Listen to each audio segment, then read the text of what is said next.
Phật Thiên Giêsu các thiên lu nghìn cơn đốt na cả sáng chi ama chu ni chiao đốt na kinh cả cha đốt điêu Giêsu các xóa việc tế phur tu liền ngàn big boy asi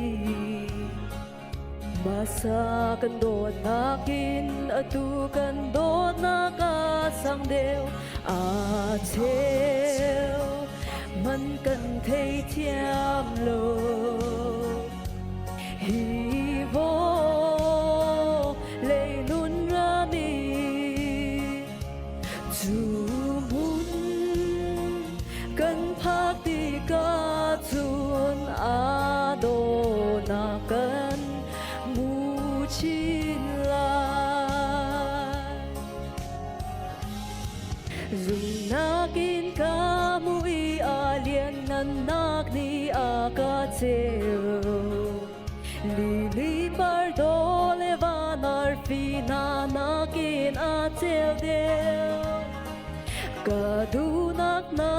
atlin taria ka lom tar chin chi Masa kan do na kin atu kan do na ka sang deo à theo mình cần thấy thiam lô hi vô lệ nun nga min dù muốn cần phát tích à chun à đô na cần mu chín lại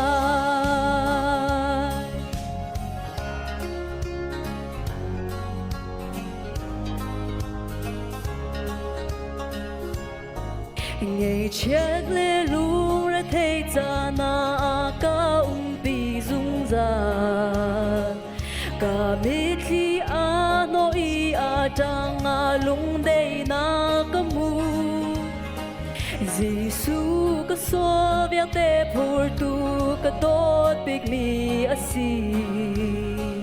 Masa kan do na kin atu kan do na ka sang deo à theo mình cần thấy thiam lô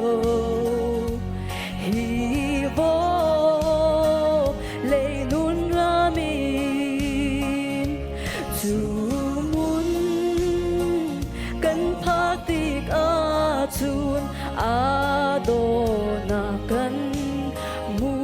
chín lại à theo mình cần thấy thiam lô hi vô lệ nun ra min dù muốn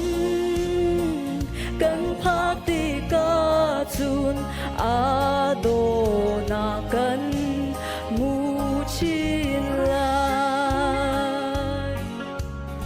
buổi ban super nặc viết tới cho cô xem